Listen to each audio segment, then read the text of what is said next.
Magandang gabi mga po, mga kasower. Wala po tayong overtime ngayon. Kaya dito na muna tayo sa shop mag-overtime ngayon mga po. Dahil marami tayong pa-alter. Babawasan natin yung mga pa-alter natin para bukas. Para naman mabawas-bawasan ito. So eto nga po pala yung mga pa-alter natin. Oh. Puro pants mga po. Slack.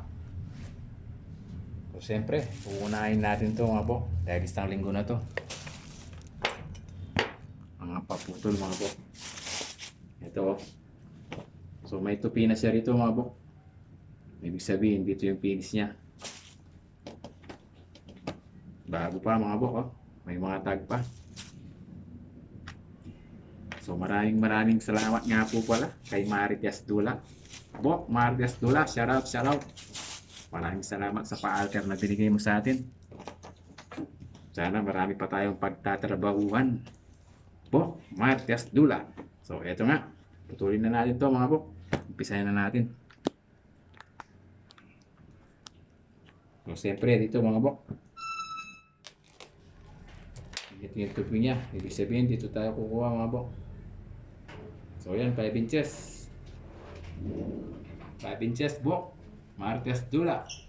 Tapos mag-adjust daw tayo ng half inches. Bali 5 and half puputulin natin mga bok.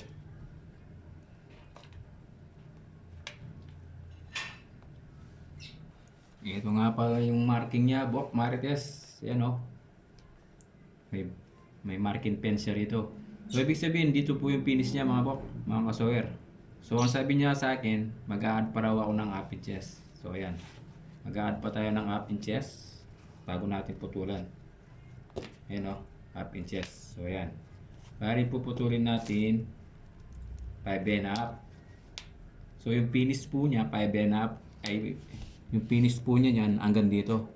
So, ibig sabihin, akit po tayo ng 1 inches dito. Bali puputulin na lang po natin ng 4 and 1/4. Ito, sakto yan. 4 and 1/4 kasi tutupi pa po natin to. Gusto niya ito yung finish niya. So, tara mga bok. Umpisahan na natin to. So, hindi siya back to original to mga bok. Baka hindi alam ni ating back original. Pero di bale, Bok Marites Dula, shout out sa'yo. Itatabi ko to para kung sakaling gusto mong balik original, babalik original natin to. Walang problema kahit ibalik mo sa akin to. So yan o.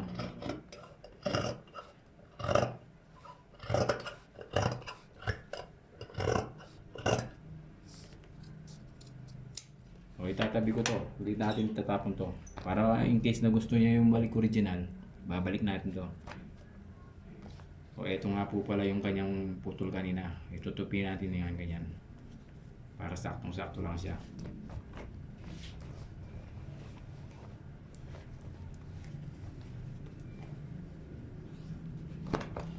Siyempre yung kabila naman.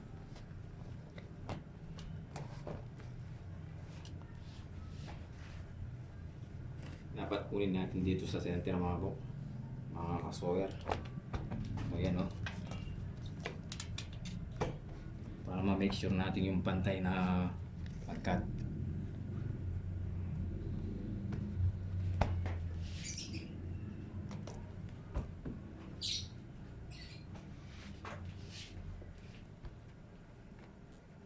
O yun.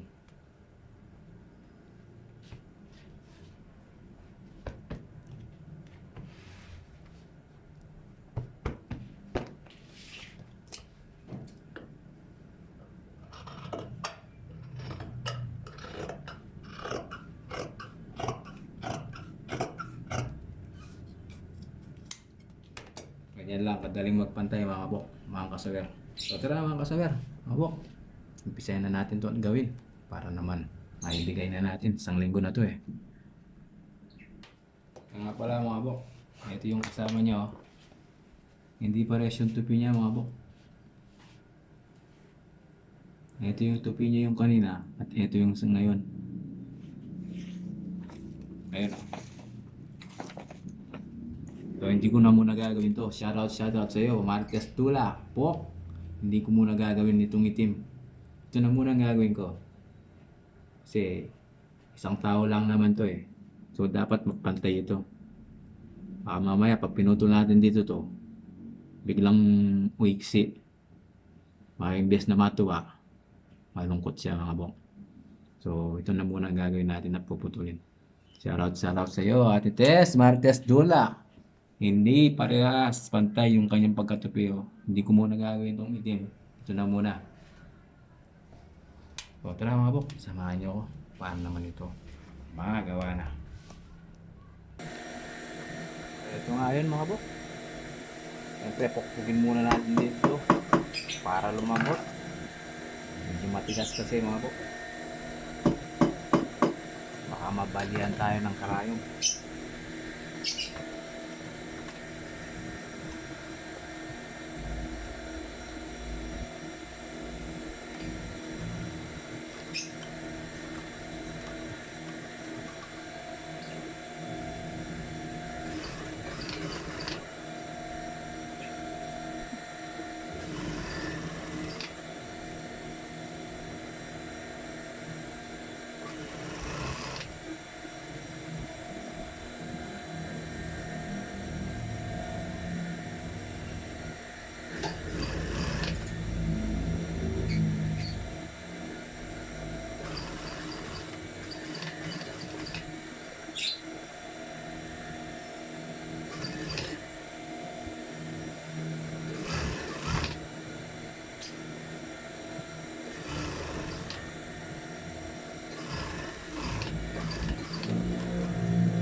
Ito na nga yung paputol natin jeans mga bok.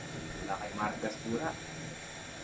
Bok, kung sakaling hindi magustuhan ng kasama natin to, pwede naman ibalik. Matanggap tayo kahit binabalik nila. Walang problema yun. Dito sa shop natin. Kahit pabalik-balik pa to, gagawin natin. Wala naman bayad yun. Hindi natin dodoblin yung bayad na. Saka pala mga bok. Meron pa pala tayong pa-alter dito bukod din sa loob. Ayun o. So maraming salamat nga po pala kay Marquez Dula mga po. Mga kasolet, thank you po. God bless po sa inyo lahat. Magandang gabi po. Good night. Thank you sa panonood.